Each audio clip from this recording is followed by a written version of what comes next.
Et bonjour à tous en direct du Québec, bienvenue donc sur la vidéo Pourquoi je crois, à la rencontre donc du frère Mehdi comme je l'avais stipulé auparavant. Le frère Mehdi, donc je suis pas venu spécialement pour lui, je suis venu pour un mariage, mais Dieu est grand, il crée les connexions et donc nous voilà. Donc l'avant-dernière vidéo c'était l'athéisme, la dernière vidéo c'était sur les religions, le rôle des religions. Et aujourd'hui, on repart un petit peu en arrière. Donc, on va revenir sur mon témoignage. Je vous avais témoigné du New Age, puisque quand j'étais plus jeune, je suis passé par le New Age. Et donc, on va discuter de la culture hip-hop, qui fait un grand débat en France, puisque la culture hip-hop, donc, elle a émergé pas mal en France dans les années 80, mais aujourd'hui, en 2016, en fait, on peut dire que ça a dépassé la musique, ça a dépassé la danse, ça a dépassé les graphes, puisque ça s'est ancré en fait, cette culture un peu quartier, racaille, surtout en France, je ne sais pas comment ça se passe ici au Québec, mais on est rentré vraiment dans... C'est rentré vraiment dans les mœurs et aujourd'hui ça fait pas mal de dégâts, tout simplement. Puisqu'on a des jeunes de 14-15 ans, si toi qui me regardes, je pense que tu te reconnaîtras. Surtout, je pense à un petit jeune avec qui j'ai parlé récemment, qui ne savent même plus parler le français en fait. Donc ils parlent saccadé, c'est vraiment ancré. On a des femmes qui s'appellent frères, comme je te disais tout à l'heure. Des filles, des jeunes filles de 14-15 ans qui s'appellent frères, qui s'habillent en survêtement. Et donc en fait, comme je le fais jusqu'à chaque fois pour ces vidéos, on va remonter aux sources, parce que c'est très important de comprendre les sources. On est remonté aux sources de l'athéisme, on est remonté aux sources du New Age, et là on va remonter aux sources du hip-hop. Donc pour mon témoignage personnellement, ensuite je laisserai parler le spécialiste qui est ici, qui est un peu fatigué et travaille beaucoup, le frère Mehdi. Euh, Mon témoignage pour ma part, vous l'avez déjà vu sur la vidéo de Morgan, mais dans les grandes lignes, en fait, moi depuis 10 ans je suis dans la rue. Quand je dis je suis dans la rue, c'est-à-dire que dès l'âge de 10 ans, je sais pas comment ça se passait chez toi, mais nous les garçons, plus que les filles, on était tout de suite en bas dans le quartier, quoi, et puis on faisait du vélo, du skate. Et puis arrivé à l'adolescence, ça déraille, on se met à fumer, on se met à traîner un peu plus tard avec les filles, avec les gars, ça dérive vite. Et j'ai passé peut-être jusqu'à l'âge de 23 ans la plupart du temps dans la rue. La rue va avec le hip-hop. Donc j'ai fait du rap, j'avais le hip-hop dans l'âme. Jusqu'au jour où je suis tombé sur les conférences du frère Mehdi qui est ici présent. Ça, on en reviendra par la suite. Mais pour vous dire en fait que cette culture hip-hop et cette musique rap, elle a des sources déjà, comment on pourrait dire, occultes ou ésotériques, parce que quand on remonte un peu sur les... Occulte, ésotérique, satanique même. voilà, sataniques, voilà. Le mot est lâché, voilà, donc on y reviendra. Et en France surtout, je reviens toujours à la France, parce qu'ici, l'Amérique du Nord, c'est encore une autre culture.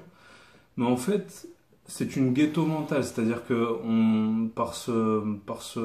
ce système de pensée qui nous pousse au départ à nous dire tu es condamné à l'échec et ensuite tu vas tout faire pour réussir, ça vous pousse à quoi finalement? Ça vous pousse à envier les gens, ça vous pousse aussi à jalouser les gens et ça vous pousse aussi à beaucoup de haine et un esprit vraiment qui est loin de Dieu. Et donc, comme vous avez pu le constater, on y vient petit à petit. Je suis chrétien, je crois donc en Jésus, en dehors des religions. Le frère qui est là est vraiment quelqu'un qui est engagé dans tout ça. Et on va en profiter aussi pour faire le premier témoignage, puisque je vous avais dit que la suite logique des choses serait ce témoignage. Donc, enfin, seraient les témoignages qui vont avoir lieu, et dont le mien, le frère Mehdi, d'autres, on va parler donc de la vraie foi et de la relation qu'on a avec Dieu au-delà des religions. Amen. Puisque aujourd'hui, comme je vous disais dans la vidéo d'avant, euh, la religion est un système en fait qui donne des instructions, des façons de faire pour aller jusqu'à Dieu, mais beaucoup y restent en fait. Hein. C'est comme une échelle, on reste à ce niveau-là et on n'arrive pas à la relation avec Dieu. Donc nous sommes chrétiens, on va en témoigner, mais avant tout on va parler donc de cette culture hip-hop. Donc le hip-hop, en gros, si tu peux nous faire un topo, ça remonte à quand? Enfin en gros, dans les grosses lignes, de toute façon ça devient des ça. Yes, ça fait très longtemps que je peux parler de ce sujet. Et oui, il a changé entre-temps, on évolue tous dans dans le Christ. Mais en fait, la culture hip-hop, ceux qu'on considère comme étant les fondateurs de la culture hip-hop, les Grandmaster Flash, les Afrika Bambaataa, un petit peu plus tard, on va voir les Jazzo et les Jazzy. On est en quelle année là, aux États-Unis? Il faut remonter dans les années 80, là, je pense que si mes Sources. mes souvenirs, si mes souvenirs sont bons, ça fait un petit bout que j'ai pas. Ouais. Petite parenthèse, je vous mettrai les liens en dessous de ces conférences qui sont Culture moderne et Nouvel ordre mondial. Donc si vous voulez, en fait là, il a du mal à se souvenir parce que ça dure longtemps en plus. Ouais, les conférences. Comme une quinzaine d'heures. Ouais, ça dure une quinzaine d'heures. Je les ai mangées, hein, les 15 heures, et je peux vous dire que ça retombe pas mal le cerveau. Donc, ça, j'ai pas, ça, depuis, je pense que la dernière fois que j'ai parlé de ce sujet-là, c'était en 2013. Ça fait déjà 3 ans. Nous y revoilà pour notre Mais dans le fond, oui, c'est ça en fait. Donc, tu me demandais à quand est-ce qu'on remonte, c'est ça, si mes soeurs sont exempts, on parle à peu près des années 80, la fin des années 80 dans le fond. Okay. Je pense que le premier album de Run DMC et le premier titre qu'ils ont fait là, qui a été mis sur MTV, je pense que c'était en 86, je crois. D'accord, ok. Je pense, hein, ouais. Pas ça pour du catch, mais je pense que c'était à peu près cette période-là. Et puis, dans le fond, l'idée c'est que la culture hip-hop à la base, donc ça vient vraiment du ghetto afro-américain. Mm-hmm.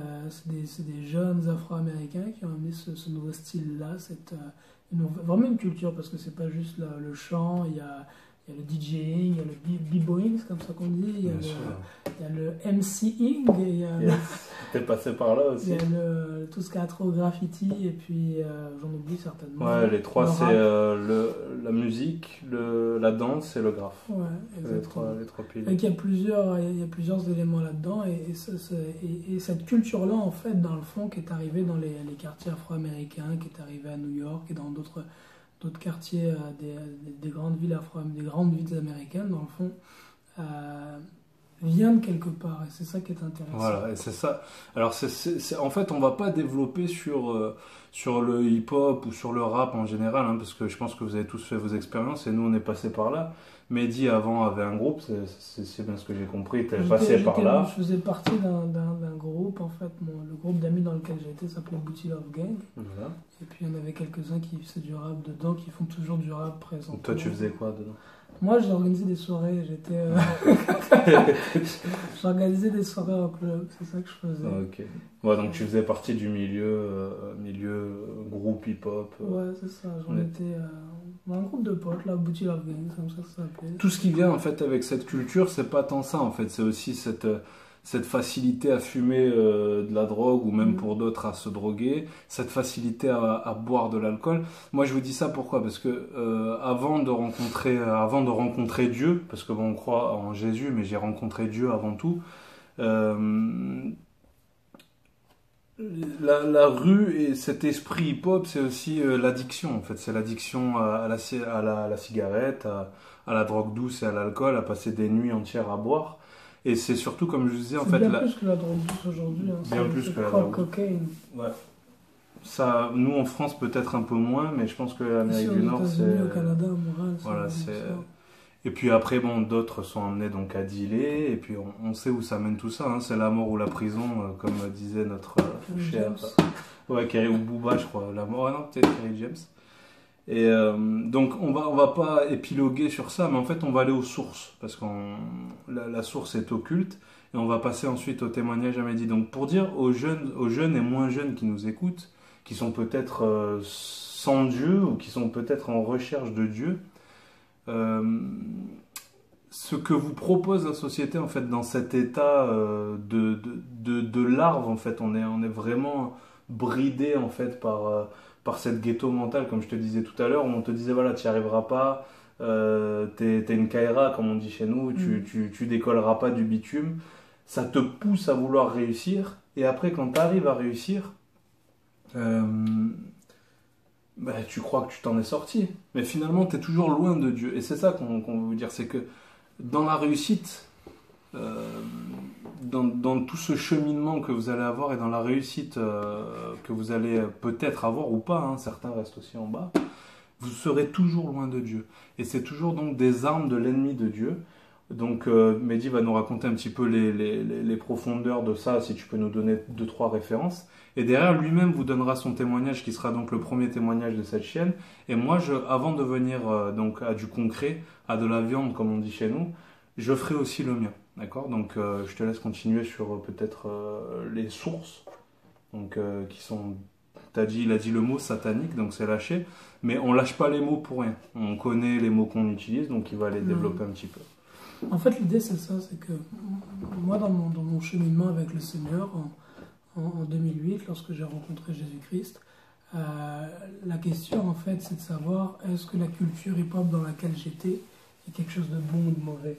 C'est ça. Et la meilleure façon de savoir si le fruit que porte un arbre est bon, c'est de savoir quelle est l'espèce de cet arbre-là, quelle est sa racine, quelle est son origine.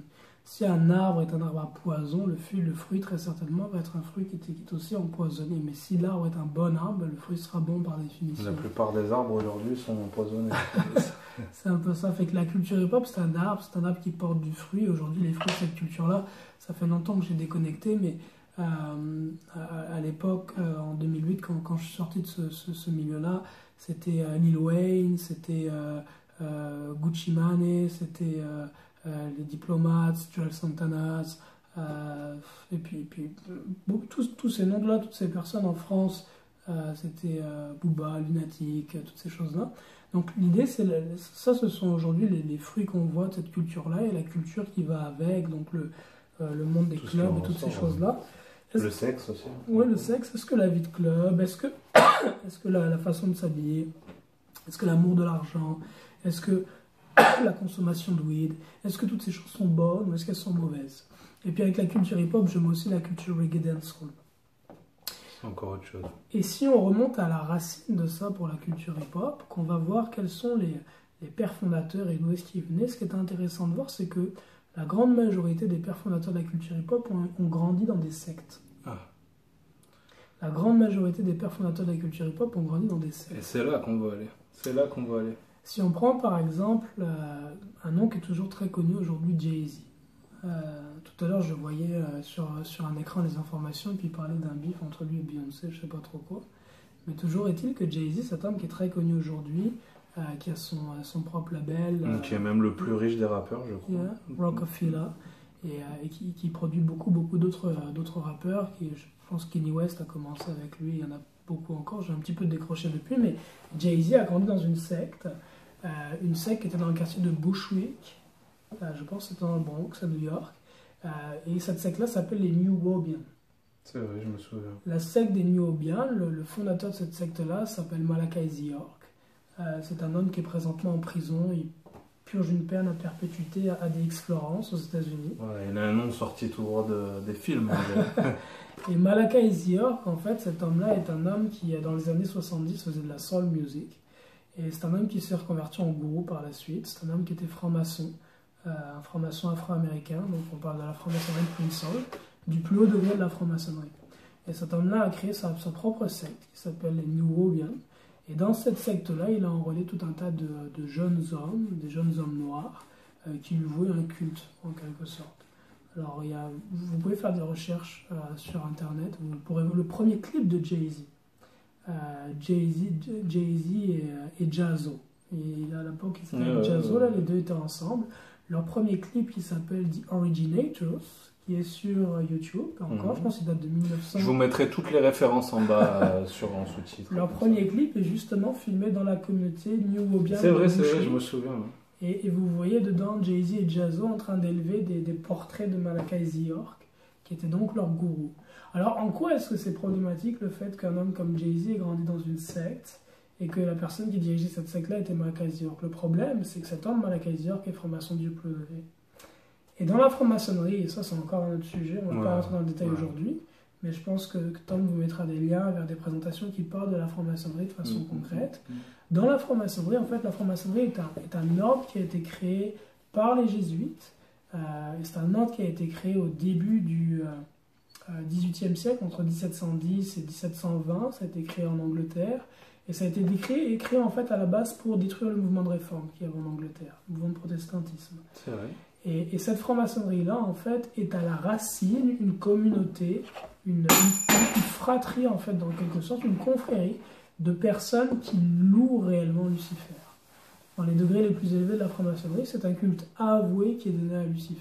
Alors certains te diront, je te fais une petite parenthèse, parce qu'actuellement en France, je ne sais pas si c'est le cas chez vous, je pense pas, en fait en France, il y a un mouvement anti-complotiste. C'est-à-dire que, comme maintenant la franc-maçonnerie a un peu été révélée, et que bon, certains francs-maçons se sont révélés et ont expliqué ce qu'étaient les bases de la franc-maçonnerie, mais on ne connaît toujours pas les hauteurs. Enfin, toi tu les connais, nous on les connaît parce qu'on a étudié la chose.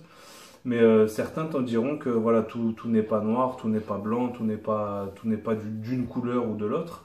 Mais ce qu'on avance ici, j'essaierai de mettre des liens, tu me les donneras, je les noterai.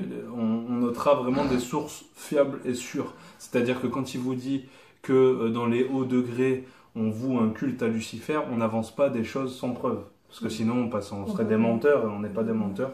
Donc je parle de la franc-maçonnerie en particulier dans la partie numéro 2, Culture moderne et Nouvel Ordre mondial. Donc Culture moderne et Nouvel Ordre mondial, partie 2, traite spécialement de la franc-maçonnerie, de ses origines, de sa doctrine.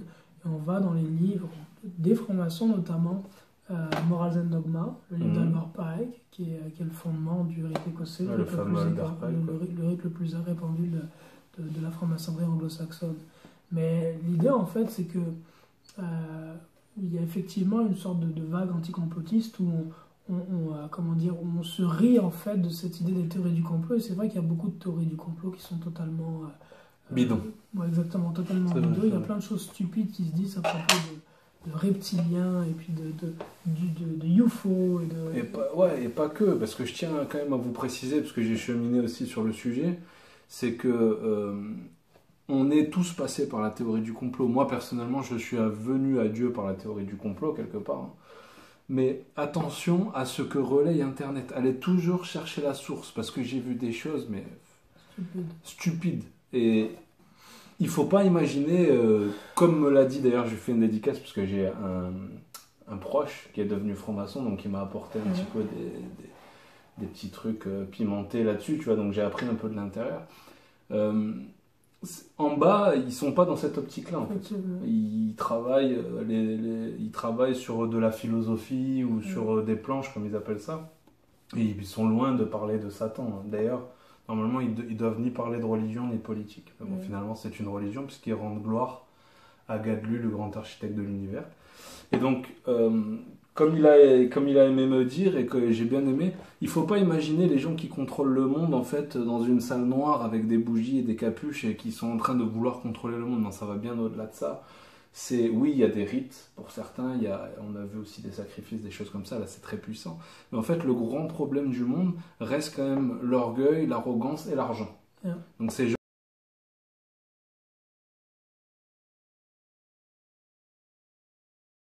Excusez-nous, légère coupure parce que j'ai ma petite qui dort dans la pièce d'à côté, donc on n'est pas dans une production américaine, c'est des choses qui arrivent, et donc je coupe et je reprends. Donc on était en train de parler de l'origine sombre, on a parlé un petit peu de la franc-maçonnerie, mais on développera plus sur ce sujet ultérieurement. Donc oui, je vous disais, donc leur dieu c'est l'argent, et c'est ça le problème, et c'est ça qui coupe de leur relation. Et donc on revient donc à cette culture hip-hop, les fruits, les sources occultes. Là, tu as parlé de Jay-Z, mais je pense qu'on peut parler... on a beaucoup d'autres, si on prend à l'époque, beaucoup moins connus aujourd'hui, mais un groupe dans lequel on avait Old Dirty Bastard, dans lequel on avait... en plus, c'est les fondateurs. Method Man, Redman, le Wu-Tang Clan, par exemple. Les membres du Wu-Tang Clan ont grandi dans une communauté qui s'appelle les Five Percenters. Les Five Percenters, c'est une autre secte. Il n'y a pas juste le Wu-Tang Clan qui a grandi dedans. Vous avez aussi Erykah Badu, par exemple, et beaucoup d'autres. Et cette secte-là a été fondée par un homme qui se faisait appeler Father Allah, Clarence 13X. Et cet homme-là, Clarence 13X, Father Allah, venait de la Nation of Islam, où il était ministre, dans le même temple, je crois, si mes souvenirs sont exacts, que Malcolm X. Et cet homme, Clarence 13X, Father Allah, était aussi franc-maçon du plus haut degré. Il a créé une secte, la secte des Five Percenters, dans laquelle il enseigne notamment que l'homme noir est Dieu, que Dieu est l'homme noir, et que les blancs, un peu comme la Nation of Islam l'enseigne, dans le fond, sont simplement des diables aux yeux bleus. Ouais, c'est quand même dingue, parce que là, on est en train de parler, pour les gens qui nous regardent, on est quand même en train de parler de musique, déjà à la base. On est là, on zappe tous les jours à la télé, enfin, plus moi personnellement, j'imagine plus toi, mais pour les gens qui continuent. On parle de gens qui sont dans un star system, et finalement, quand on remonte aux sources, on s'aperçoit qu'il y a des gars qui... C'est des religions, il y a des gars qui m'ont dit qu'ils étaient ministres de leur... Le Clarence Sortinix, en l'occurrence, lui était dans la Nation of Islam, voilà, donc, qui est une religion qui a été créée aux États-Unis, qui remonte au début du XXe siècle avec le Mauritian Temple. Voilà, donc... Mais cet homme-là, Clarence Sortinix, de la même façon, est un franc-maçon du plus haut degré. Un homme qui sert réellement ouvertement Lucifer, parce que ce sont des cultes concrets. Oui, ils aiment l'argent et toutes ces choses-là, mais c'est réellement un culte concret qu'ils rendent à Lucifer. Et les disciples qu'ils ont fait, donc les gars du Wu-Tang Clan, Rick Abadou, puis les autres de cette secte-là des Five Percenters, ont la même croyance. Ont les mêmes objectifs et les mêmes buts que leur gourou. On peut prendre encore d'autres sectes. Moi, je parlais justement de la Nation of Islam. Plusieurs des rappeurs qui sont connus aujourd'hui ont grandi aussi dans cette secte-là, dans la Nation of Islam. Ils n'en sont pas forcément conscients, en plus, ces gens-là. Non, mais aujourd'hui, ils sont encore très proches. Si vous prenez Snoop Dogg participe au Savior's Day. Le Savior's Day, c'est le meeting annuel de la Nation of Islam, où Louis Farrakhan, qui est le grand prêtre de la Nation of Islam, se produit devant ses ouailles, et Snoop Dogg est présent pour honorer Louis Farrakhan à cette occasion-là. Et la Nation of Islam aussi est une secte qui a été créée par des francs-maçons du plus haut degré. À l'époque, la Nation of Islam était appelée la Allah Temple of Islam, lorsque Master Fahad Mohammad était à la tête de cette secte-là. Et c'est une secte qui a été créée par des francs-maçons. Elijah Mohammed, qui a succédé à Master Fahad Mohammad, c'est ça, a été franc-maçon. Et la même chose pour Louis Farrakhan, il prend la défense dans ses débats des francs-maçons afro-américains, francs-maçons de Prince Hall. Ça, c'est quelque chose dont je parle dans la partie numéro 3 de Culture Moderne. Donc, concernant, je vais vous mettre des sous-titres et je vais vous mettre tous les liens des conférences de Mehdi, et même pour ceux qui voudraient se plonger plus profondément dans la lecture de la Bible. Il fait une étude avec ses frères, avec nos frères de la Genèse. Donc, je mettrai les liens dessous. Donc tout ça pour vous dire finalement, source de la source, parce que finalement on en arrive à des gars et des femmes qui chantent pour la gloire, qui sont idolâtrés, qui finalement en fait ont des sources plus qu'occultes, ésotériques et sataniques. Et finalement en fait cette source-là va encore plus profondément, c'est les jésuites. Donc on remonte carrément au Vatican, on remonte carrément à l'Église catholique. Et derrière ça, réellement, le prince de ce monde qui est le diable. Le prince de ce monde qui est le diable. Donc de toute façon, ça c'est vérifiable aussi bibliquement. Donc on n'en est pas encore venu là, parce que là, tu vois, je pense que pour certains auditeurs, j'en suis pas encore venu à tout ça. Mais dans la vidéo d'avant, en fait, je parlais de Dieu, de la religion et de l'homme. Et je vous ai dit, est-ce que la religion est conforme au livre ? Et ça, on va en venir rapidement, c'est-à-dire que je vous disais, est-ce que l'Église catholique, ou même protestante, parce qu'il y a certaines églises protestantes qui ne le sont plus, sont-elles conformes avec le livre qu'elles appellent la parole de Dieu ? Pour la plupart du temps, non. C'est pour ça que nous, on ne parle plus de religion, on parle de relation, on parle de communauté, on parle de fraternité, bien qu'on côtoie des églises quand même, mais on a passé le stade de ce mot religion, et je vous le souhaite aussi par la suite de le passer. Donc, je te laisse quand même faire comment tu es venu à Dieu, puisqu'on va le sujet là en fait on va le clore, parce que comme il a dit tout à l'heure Mehdi, on reconnaît un arbre à ses fruits. Rien qu'avec ça et avec les liens que je vais vous mettre dessous, vous allez pouvoir aller vérifier les fruits de cette culture et regarder en France, parce que là je prends vraiment l'exemple pour la France, j'ai de la peine quand je vois des enfants de 15 ans, de 16 ans qui ne savent plus écrire, qui ne savent plus lire. Je pense notamment à Jamel Debbouze qui a emmené un peu cette façon de parler, de saccader. Au début c'était pour rigoler, mais lui c'est un gars de quartier, et finalement il a fait que rebondir sur cette culture hip-hop, et on se retrouve avec des jeunes de quartier, ou même des jeunes qui ne sont pas de quartier, parce qu'encore vous m'auriez dit qu'ils étaient juste de quartier, j'aurais dit bon, ils ont une excuse, Mais là, ils sont pas de quartier. Moi, j'habite à Cannes, je suis pas d'un quartier et je vois des gamins de Cannes qui parlent très mal. Donc, regardez où ça nous mène, regardez le culte de l'argent, du sexe, le rôle de la femme dans tout ça, parce que l'homme est toujours en avant et la femme un objet sexuel, quoi, tout simplement. Et vous vous serez servi avec les liens. Donc maintenant, je vais laisser Mehdi expliquer comment il est venu à Dieu. Et, vous allez être stupéfait, parce que c'est quand même un beau témoignage qui a... Pour faire de façon simple et assez concis en tant que tel, moi, jusqu'en 2008, j'étais vraiment dans le monde. J'avais à l'époque des longs dreadlocks, comme Bob Marley. Rasta, man. Et puis, ma vie, c'était vraiment justement la culture hip-hop, donc les clubs, les femmes, la débauche sexuelle. On se reconnaît. La weed. Dans notre vie passée. C'est toutes ces choses que j'aimais, c'est l'argent, c'était tout ça qui était ma passion, c'est ce que j'aimais. Et puis, j'ai fait le projet de venir au Canada. Je suis arrivé ici au mois d'août 2008.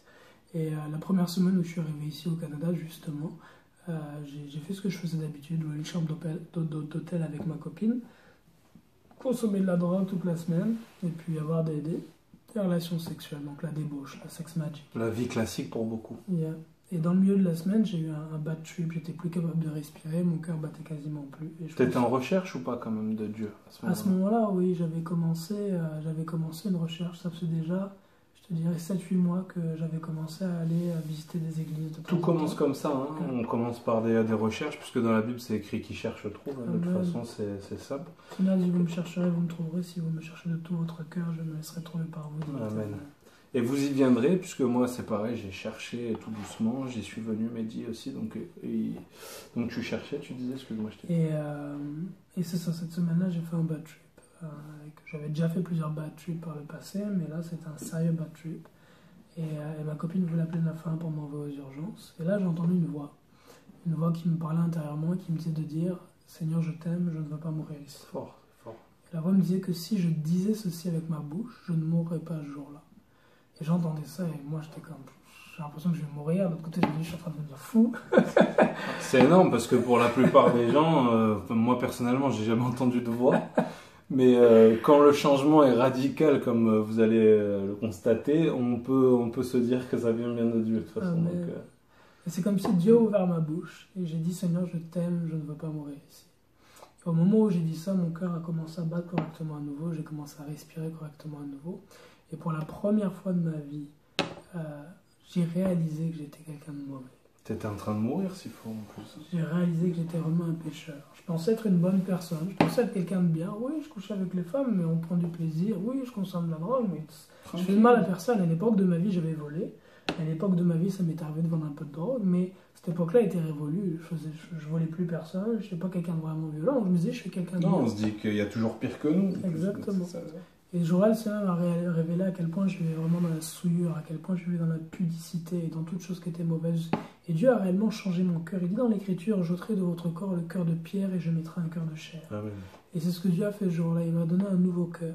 De sorte que du jour au lendemain, les choses que j'aimais auparavant me dégoûtaient, me donnaient envie de vomir. J'aimais aller en club, les femmes qui dansaient sur les poteaux et mettre des tapes sur leurs fesses, c'est des choses que j'aimais faire. C'est ce qu'on appelle un nouveau départ, une nouvelle naissance. Exactement. C'est un œil en fait qu'on ne voit pas qui s'ouvre en fait finalement. C'est un œil spirituel. Bon, on peut dire ça comme ça. Ouais, je dirais pas un œil parce qu'ils vont penser tout de suite au bouddhisme, au truc. Non. Mais c'est vraiment une vision de l'âme en fait. On voit plus avec les mêmes yeux en fait. Exactement. Et c'est ça, du jour au lendemain, j'allais en club, puis de voir les filles se frotter les unes aux autres, ça me donnait envie de vomir. L'argent m'intéressait plus. Et j'ai commencé à prier, commencé à chercher le Seigneur, à lire la Bible. Vraiment essayer d'apprendre à connaître Dieu davantage, à connaître le Seigneur Jésus-Christ davantage. J'ai arrêté de consommer la drogue le jour même. Quelques temps plus tard, la cigarette. J'ai arrêté d'écouter les musiques du monde, que j'écoutais le rap, le zouk, le dancehall, le reggae. Ça a été radical. Vraiment de me séparer de ces choses qui sont mauvaises et qui m'amenaient à avoir une vie qui était mauvaise pour me sanctifier. C'est de regarder la télévision. Et j'ai vraiment commencé à me plonger dans la Bible, l'étude de la parole de Dieu. Je continuais à vivre dans la fornication avec ma copine. J'ai continué à vivre dans la fornication avec elle pendant 1 an et demi. Parce qu'il y a un cheminement. Je fais une petite parenthèse. Le changement n'est pas toujours radical. Il ne se fait pas toujours du jour au lendemain.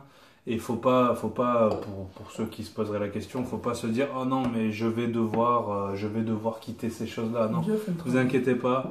Quand vous aurez cherché, trouvé la vérité, le travail va se faire tout seul. Pour ma part, j'étais un petit nourrisson comme ça, à quatre pattes. Maintenant, je commence à marcher, je trébuche encore. Mais c'est ça la nouvelle naissance. Amen. Amen. Et donc un an, t'as passé encore à peu près à... 1 an et demi, c'est ça, dans la fornication encore avec ma copine. On avait des relations sexuelles alors qu'on n'était pas mariés, on continuait. Et donc, ça, j'ai vraiment rencontré le Seigneur au mois d'août 2008, là, quand j'ai eu cette expérience-là. Et c'est en octobre 2008 que Dieu m'a sorti de la fornication. Cela m'a fait comprendre que la sexualité en dehors du mariage était une mauvaise chose. Et donc, j'ai annoncé à ma copine qu'on allait à partir de là dans la chasteté. Le Seigneur m'a montré par la suite que même la masturbation était une mauvaise chose, qu'il fallait vraiment vivre dans l'abstinence totale, en fait, tant qu'on n'est pas marié en tant que tel. Et à partir de ce moment-là, octobre 2009, excuse-moi, le Seigneur a commencé à m'utiliser pour donner des conférences, puis toutes ces choses-là. Mais malgré tout ça, je n'étais pas encore parvenu au salut. Le cheminement. Je n'étais pas encore parvenu au salut, j'étais vraiment, je croyais, et je craignais Dieu, mais je n'étais pas encore sauvé, parce que la Bible, le Seigneur nous dit dans l'Écriture qu'il est venu pour sauver. Dieu a tant aimé le monde qu'il a donné son Fils unique afin que quiconque croit en lui ne périsse point, mais qu'il ait la vie éternelle. Le Seigneur est venu pour nous sauver de la mort et de la colère de Dieu à laquelle nous sommes condamnés à cause de nos péchés. Christ est venu sur cette terre mourir à notre place à la croix. La Bible dit que le châtiment qui nous donne la paix est tombé sur lui, que par ses meurtrissures nous sommes guéris, qu'il était brisé pour nos iniquités, châtié pour nos péchés, dans le livre d'Ésaïe au chapitre 53. Et après qu'il soit mort et qu'il est ressuscité, par sa mort et sa résurrection, il nous sauve. Mais encore faut-il entendre cet évangile-là, cette bonne nouvelle, l'accepter et y obéir, parce que la Bible dit dans le livre de Thessaloniciens que le Seigneur Jésus revient dans une flamme de feu pour juger ceux qui ne connaissent pas Dieu et qui n'obéissent pas à l'évangile. Donc, ceux qui ne connaissent pas Dieu, et ceux qui le connaissant ont choisi de ne pas obéir à l'évangile de Christ. Pierre a introduit la même notion. Pierre dit si c'est par la maison de Dieu que le jugement commence, qu'arrivera-t-il à ceux qui n'obéissent pas à l'évangile de notre Dieu? Donc la Bible parle de l'obéissance à l'évangile, et c'est une notion que je ne connaissais pas parce qu'elle ne m'avait jamais été annoncée. Mais en 2013, en décembre 2012, j'ai eu l'occasion de rencontrer des frères de la communauté chrétienne où je sers le Seigneur présentement. Ils m'ont demandé si j'avais été baptisé au nom du Seigneur Jésus-Christ pour le pardon de mes péchés. Ils m'ont demandé si j'avais reçu le Saint-Esprit avec l'évidence de parler en langue. Et j'avais été baptisé. En quel nom, j'en avais aucune idée. En mai 2009, c'est pas quelque chose à laquelle j'avais prêté quelque attention ce soir. Parce qu'aujourd'hui, malheureusement, dans le monde chrétien, le baptême est vu comme un symbole. Alors que dans l'Écriture, les apôtres présentent le baptême non pas comme un symbole, mais comme le réel moyen par lequel le pardon des péchés est accordé. La porte. Exactement. L'apôtre Pierre dit dans Actes 2,38 que chacun de vous soit baptisé au nom de Jésus-Christ pour le pardon de vos péchés. Et l'apôtre Paul, dans l'épître qu'il écrit à Tite, dit à Tite que nous avons été sauvés non pas à cause de nos offres de justice, mais par le bain de la régénération et le renouvellement du Saint-Esprit. Donc 2 choses, le bain de la régénération, le baptême au nom de Jésus pour le pardon des péchés, et le renouvellement du Saint-Esprit, le baptême du Saint-Esprit. Et ce qu'on disait tout à l'heure quand Jésus parle à Nicodème. Amen, dans Jean 3. Voilà. En vérité, si un homme né de nouveau, il ne peut voir le royaume des cieux. Nicodème lui dit, mais comment un homme peut-il naître quand il est vieux? Et Jésus lui répondit, en vérité, si un homme né d'eau et d'esprit, il ne peut rentrer dans le royaume des cieux. Donc le Seigneur a dit que ça prend naissance d'eau et d'esprit. Et en décembre 2012, quand on m'a annoncé ceci, j'ai pas vraiment prêté d'intérêt ou donné crédibilité à ça. Pour moi, le baptême était simplement un symbole.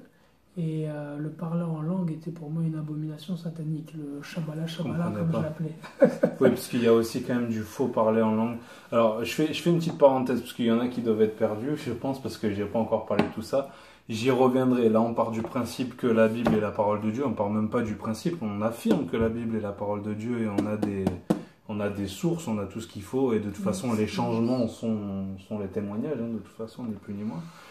Et pour les chrétiens qui suivent, la fameuse question du parler en langue, il y a beaucoup de questions sur ça en France. Donc il y a du Shabbalah, parce qu'il y a du faux, il y a du vrai partout. J'ai entendu du vrai parler en langue, et je peux vous dire que ça existe. J'ai entendu aussi du faux. Donc en effet, la foi en conformité avec l'évangile, c'est selon le livre des Actes, le baptême d'eau et le baptême du Saint-Esprit avec les dons. Il n'y a pas que le parler en langue, il y a les dons. Il y a plusieurs autres dons qui viennent, mais il y a un élément qui est important par rapport au parler en langue, c'est que c'est toute personne qui reçoit le Saint-Esprit, la manifestation du baptême du Saint-Esprit va toujours être le fait que cette personne parle en langue. Après, plusieurs dons vont se manifester, mais c'est comme pour, mettons, ta fille ou la mienne. Quand elles sont nées, la première chose qu'elles ont fait, c'est qu'elles ont pleuré. Ouais. The first thing. Et c'est la même chose pour tout le monde. Après, une va être avocate, l'autre va être médecin, puis... Ouais, chacun va faire sa vie. Ouais. Mais tout enfant, lorsqu'il vient au monde, à la première naissance, le signe vraiment de la naissance de l'enfant, c'est le cri qui sort de la bouche. C'est exactement ça. Et lorsqu'il y a la nouvelle naissance, une deuxième naissance, l'ouverture de bouche qui va... la première chose qui se passe, c'est que Dieu va prendre contrôle de la langue. Pourquoi? Parce que c'est le membre du corps qui pêche le plus. Jacques nous dit que c'est le plus petit membre. Et personne ne peut le contrôler. Il enflamme tout le corps dans la GN. Et le Seigneur prend contrôle de ce membre-là et va l'utiliser pour glorifier son nom. Dans des langues d'hommes ou des langues d'anges. Et puis oui, il y a des personnes qui peuvent... fake, qui ne parlent pas réellement en langue, et d'autres mais qui ne l'ont pas connu. C'est pas notre responsabilité de juger si quelqu'un parle. Moi personnellement, je l'ai déjà, quand je l'ai reçu, je l'ai parlé, mais je ne le pratique plus. Ou du moins, tu vois, je l'exprime moins. C'est quelque chose qui sont chacun a sa relation avec ça. Bon là, on rentre dans des sujets qui sont profonds, donc on va pas perdre les frères et sœurs et puis les petits jeunes aussi qui nous regardent. Mais tout ça pour vous dire que on va revenir un petit peu sur la vidéo de juste avant en fait finalement parce que c'est l'aboutissant de tout ça. C'est que Dieu, le Dieu existant, n'est pas une religion, il est une relation et tout ce qu'il attend en fait, c'est que celui qui le cherche lui demande de tout son cœur en fait. Et vous voyez, c'est vraiment la suite finalement de la vidéo d'avant, c'est-à-dire que j'avais pas fini en fait, je vous avais dit qu'on verrait la suite. C'est-à-dire que tu te poses des questions, tu sais pas comment faire. Il y en a parfois qui me disent, je sais pas vers quelle religion me tourner, évangélique, catholique, protestant, musulman, juif. Non, il n'est pas là Dieu. Il est là où quand tu vas te courber devant lui dans ton cœur ou même physiquement et que tu vas lui dire révèle-toi à moi. Amen. Il va venir, parce qu'il n'est pas menteur, s'il a un cœur sincère. Nous croyons en la Bible, en la parole de Dieu, et en Jésus, le Sauveur de l'humanité. Et donc, il est le témoignage avec la vie qu'il avait avant. Je suis le témoignage, puisque vous avez connu ma vie aussi. Et on est des millions dans ce cas-là, je pense. Peut-être plus. Peut-être plus, je sais pas. Des milliards, je pense pas, quand même, parce que ça se saurait. Mais tout ça pour vous dire, et je vais laisser Mehdi conclure sur ce sujet-là, c'est que le monde est un mensonge. Nous, dans la Bible, c'est écrit que le diable est le prince de la terre, puisqu'il demande à Jésus de se prosterner devant lui. Quand le diable demande à Jésus de se prosterner devant lui, il lui dit « Je t'offrirai tous les royaumes et toutes les richesses du monde ». Où vont les gens qui réussissent? Ils obtiennent ça, ils obtiennent les royaumes, ils obtiennent les richesses, mais à quel prix? Donc vous voyez, l'aboutissant et la source sont ensemble. La source est satanique, et l'aboutissant, ou l'aboutissement, je ne sais pas comment on dit, est satanique aussi. Finalement. Dans les deux cas, vous vous éloignez de Dieu. Dans les deux cas, en fait, chercher la réussite, c'est s'éloigner de Dieu. On peut avoir cette ghetto mentale, mais si tu te poses des questions, cherche Dieu avant tout, avant de vouloir sortir de ce système. Et je te laisse clôturer sur ces bonnes paroles. C'est ça, après que ces frères-là m'aient parlé justement de l'obéissance à l'évangile. Ça a pris quelques mois pour que Dieu vraiment m'humilie, que le Seigneur m'amène à reconsidérer mes voies et sa parole. L'orgueil. Ouais, l'orgueil, exactement. Parce que lorsqu'on enseigne et qu'on donne des conférences, qu'on prêche, on pense qu'on n'a plus vraiment grand-chose à recevoir. Mais on va avoir des comptes à rendre. Mais Dieu est bon. La Bible dit qu'il fait grâce aux humbles et riches aux orgueilleux. Le Seigneur m'a humilié. Le Seigneur m'a aidé à m'humilier. Et puis, au mois de mai 2012, il m'a apporté la conviction par rapport au baptême. J'avais été baptisé dans les titres, au nom du Père, du Fils et du Saint-Esprit, mais le nom n'avait pas été mentionné. Or, l'Écriture déclare que la puissance est dans le nom. Quiconque croit en lui reçoit par son nom le pardon des péchés, dit le livre des Actes. Il n'y a pas d'autre don de nos hommes par lequel nous puissions être sauvés, dit l'Écriture. La puissance est dans le nom de Jésus-Christ. Jésus-Christ, Yeshua de Nazareth, Aïssa Peu importe, de toute Massia. façon, quand on finit de prier, on dit au nom de Jésus. Exactement. Exactement. Et donc j'ai été rebaptisé, comme les disciples d'Apollos dans Acte 19, mais cette fois-ci au nom de Jésus-Christ pour le pardon de mes péchés. Et un mois plus tard, alors que j'étais dans une réunion de l'Assemblée en train de louer le Seigneur, le Saint-Esprit est descendu sur moi, m'a rempli. Et j'ai commencé à parler en langue et glorifier Dieu. Et moi qui auparavant enseignais contre le Shabbalah, pour la première fois On connaît d'autres qui enseignent contre. Pour la première fois de ma vie, j'ai commencé à louer le Seigneur dans des mots que je ne connaissais pas, que je ne contrôlais pas. La Bible dit dans le livre de Corinthiens que celui qui parle en langue, ce n'est pas aux hommes qu'il parle, mais son esprit qui dit des mystères à Dieu. C'est vrai. Et réellement, j'étais saisi par l'Esprit de Dieu en train de glorifier le Seigneur, rempli du Saint-Esprit. Quand l'apôtre Paul dit « Ne vous enivrez pas de vin, c'est de la débauche, soyez au contraire remplis du Saint-Esprit », ce jour-là, quand j'étais rempli de l'Esprit, j'étais ivre, mais une ivresse Ivre de joie. qui, plutôt que de m'amener à commettre le péché, une ivresse qui m'amenait à louer le Seigneur, à amener mon prochain. Oui, j'étais titubant, comme quelqu'un de ivre, et je n'avais pas le contrôle de ma langue, comme quelqu'un de ivre, mais c'est une ivresse qui m'amenait à louer le Seigneur, qui m'amenait à glorifier Dieu, à aimer mon prochain. C'est beau.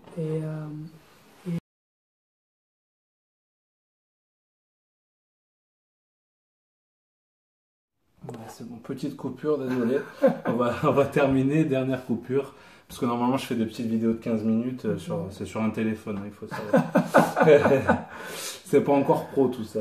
C'est ça, fait que le Seigneur m'a sauvé. Exactement, le Seigneur m'a sauvé. Je pensais être déjà sauvé. Je croyais, moi, que le fait d'avoir... C'est dingue, parce que je suis passé par le même cheminement. Je croyais qu'avoir reçu le Saint-Esprit, c'était en août 2008, quand mon cœur avait été changé. Mais non, le changement du cœur n'est pas le baptême du Saint-Esprit. Le moment où tu acceptes Jésus dans ta vie, le moment où tu choisis de suivre le Seigneur, c'est pas le moment où tu nais de nouveau.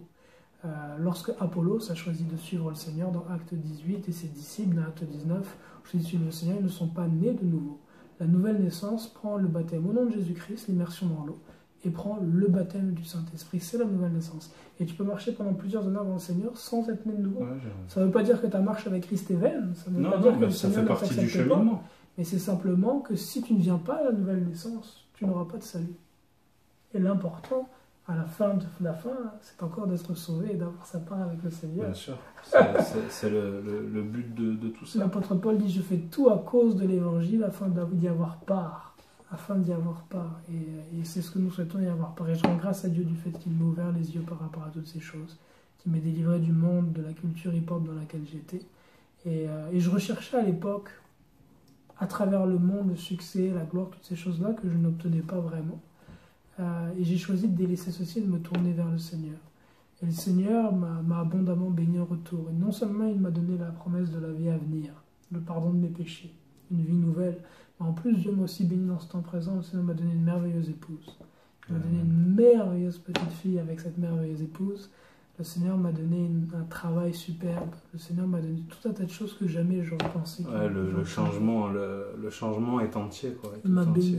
La bénédiction de Dieu est pour le temps à venir et pour le temps présent. C'est ça. Le Seigneur Jésus a dit « Je suis venu pour que mes brebis aient la vie et qu'elle l'ait en abondance. » Amen. Il y a beaucoup de renoncements, il y a beaucoup de sacrifices, mais aussi beaucoup de joie et beaucoup de bénédictions à marcher. C'est ça. Et il faut pas voir un abandon que vous allez faire sciemment. C'est quelque chose qui se fait petit à petit avec un autre esprit. Étape par étape. Et je vérifie la caméra. Ouais, on est bientôt à court de temps. En tout cas, c'était le premier témoignage, c'était Mehdi, et c'est pas un petit témoignage parce que vraiment c'est quelqu'un qui m'a touché dans son parcours. Je vous souhaite le même. On a parlé donc de la culture hip-hop, je mettrai les liens en dessous, et sur les prochaines vidéos, on en viendra de toute façon à la fiabilité de la Bible, puisqu'on est parti maintenant, grâce au frère Mehdi, en plein dans le vif du sujet. Donc je vous dis, tu avais quelque chose à dire avant que je termine ? Non ? La fiabilité de la Bible. Oui, la fiabilité de la Bible, on y viendra. Je vais lire la parole de Dieu en 2008 et de continuer, de commencer à lire la Bible en août 2008, à chaque jour, de prier et de jeûner. Ce qu'il cherche, c'est la véracité, c'est-à-dire que tu peux en douter. Donc en fait, il y a des gens qui en doutent encore, et je vais vous y emmener, je vais vous montrer qu'il n'y a pas de doute à avoir sur ça. Okay ? Une fois que tu l'as lu, tu ne peux plus douter. Exactement. Manque de temps, de toute façon, tout est dit. À très vite sur la page YouTube, Facebook Pourquoi je crois. Et je vous mettrai en lien la page aussi de Mehdi qui s'appelle Jésus et Dieu. Amen. Jésus et Dieu. Merci Mehdi. Soyez bénis. Allez, soyez Ciao. bénis. Ciao.